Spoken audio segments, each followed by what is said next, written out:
मेरे पास एक केस आता है, आपसे मिलना है। मैं कहा आ जाओ, तो वो मारने के लिए मुझे जो बोलता है, राइट। आपको मालूम है मेरा वो केस या नहीं? बंदा मेरे पास आता है, मेरे से अपॉइंटमेंट फिक्स करता है, मेरे से मिलने के लिए बात करता है। मैं कहता हूँ तू आ जा मेरे पास। मैं सोचता हूँ मेरा क्लाइंट है, क्लाइंट मेरे से मिलने की फीस देगा, मेरे से मिलेगा, मेरे से डिस्कस करेगा, मैं समझा दूंगा उसे। एक्स्ट्रा मैरिटल चेक कराना है, आ जा भाई, ठीक है। वो बंदा मैं जो ही देखता हूँ, मैं जो ही उस बंदे को देखता हूँ, जब वो मेरे ऑफिस में आता है, मेरा एंटीना खड़ा हो जाता है। मैं कहता है यार ये क्या है, ये तो सब्जेक्ट है, इसकी तो वाइफ ने केस कराया था। अभी भी मुझे समझ में नहीं आता उसका मकसद क्या है। अभी भी मुझे समझ में नहीं आता उसका मकसद क्या है। बैठता है, मैंने कहा एक्स्ट्रा मैरिटल केस है, अच्छा वाइफ की इन्वेस्टिगेशन करानी है। एक्स्ट्रा मैरिटल कहता है नहीं। रिवॉल्वर निकालता है, कहता आपको खत्म करना है, आपको मार देना है। अब अंदर से मेरा दिल भी 2 मिनट के लिए घबरा जाता है। मैं भी 2 मिनट के लिए कहता हूँ यार ये क्या कर रहा है। ऊपर से कोई बात नहीं, मारना चाहते हो बैठो 2 मिनट। क्यों मारना चाहते हो मुझे, क्या रीज़न है, क्या कारण है? कहते हैं ऐसे ऐसे वाइफ ने इन्वेस्टिगेशन कराई थी आपसे, आपने उसे ये प्रूफ दिए थे, राइट। आज मुझे वाइफ ने बता दिया, तो अब मैं आपको मारूंगा। ओ, मैंने कहा ओके, बैठ गया। रिवॉल्वर इसने टेबल पर रख दी, कोई बात नहीं। अब मैंने कहा बलदेवपुरी, तेरे को थोड़ा सा टैक्टफुली से हैंडल करना पड़ेगा। मैंने उसको बोला मारना चाहते हो, हाँ औकात है तो मुझे मार के दिखाओ।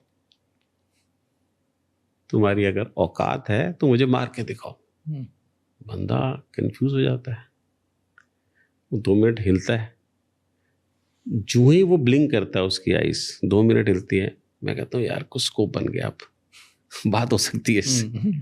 मैंने कहा लेकिन तुम यहाँ से बच के जा नहीं पाओगे, ये तो गारंटी है। तुम एक डिटेक्टिव के ऑफिस में बैठे हो, तुम्हें कोई कैमरा नजर नहीं आ रहा और तुम्हारी कहाँ रिकॉर्डिंग हो रही है तुम्हें पता भी नहीं चलेगा। ये तो गारंटी है, तुम नहीं बच पाओगे। लेकिन तुम मुझे क्यों मार रहे हो, किसने तुम्हें बताया था? कहते मेरी वाइफ ने बताया था। मैंने कहा पहले वाइफ का मर्डर किया तुमने? मैंने उससे पूछा, मैंने कहा तुम वाइफ का मर्डर करके आए हो? क्योंकि देखो एक कन्वर्सेशन के लिए हमें एक पॉइंट चाहिए होता है। मैं कोई ये नहीं चाहता कि उसकी वाइफ का मर्डर हो। मैंने कहा वाइफ का मर्डर करके आ रहे हो मेरे पास? कहता नहीं। मैंने कहा तुम उससे अब प्यार करते हो, तुम्हारे जो प्रूफ दिए थे तुम उससे सुधर गए, तुम्हारी वाइफ ने तुमसे डिस्कशन की, तुम मुझे मारना चाहते हो। मैं कहा ये स्टोरी समझ में नहीं आ रही भाई साहब, सॉरी। मैं कहा ये स्टोरी समझ में नहीं आ रही, राइट। कम्युनिकेशन स्टार्ट होती है, डिस्कशन स्टार्ट होती है। जब तुम किसी से कोई चीज डिस्कस करते हो तभी किसी नतीजे पे पहुंच सकते हो ना। न्यूट्रलाइज होता है, न्यूट्रलाइज तभी होगा ना। तो मैं हमेशा पोस्ट मैरिटल के लिए बोलता हूं, जो मेरे पास आते हैं, कम्युनिकेट करो, ट्रस्ट रखो, स्पेस दो अपने पार्टनर को। आपके तो आते ही भी होंगे जिनको आपस में ट्रस्ट नहीं होता हो।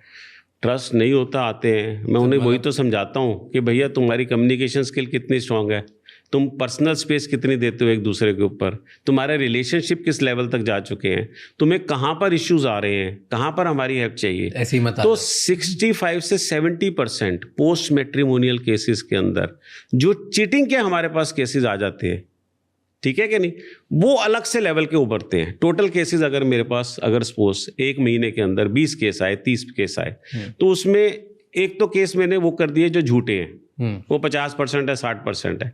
उसके बाद जो केसेस हैं वो कौन से नेक्स्ट आए, जो चीटिंग वाले हैं, एब्यूसिव लैंग्वेज वाले, राइट। वो आप क्या करोगे यार, अब आप उसे समझाओगे, आप उसे कम्युनिकेट करोगे, आप उसे बताओगे कि तुम्हारी कहाँ पर प्रॉब्लम है, वहाँ कहाँ पर प्रॉब्लम है, वो किस तरह का बंदा है या वो किस तरह की बंदी है, क्या क्या करती है, क्या क्या उसका टाइम शेड्यूल है, क्या चीज़ है। जब आप सारा डिस्कस करते हो तब जाके दूसरे को समझ में आता है कि बॉस मेरी भी गलती कहाँ पर है।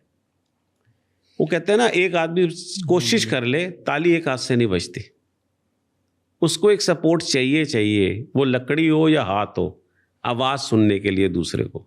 ऐसे नहीं आवाज़ आएगी कभी भी, तो वो कोई ना कोई कारण जरूर होगा।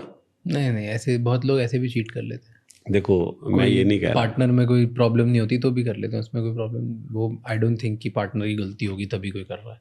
ऐसा राज नहीं आप होता। बिल्कुल सही बोल रहे हो, लेकिन वो परसेंटेज कितनी है? 1%, 2%, 3%, कितनी? अब वो तो मुझे नहीं पता। बहुत कम, नॉट इवन 5%।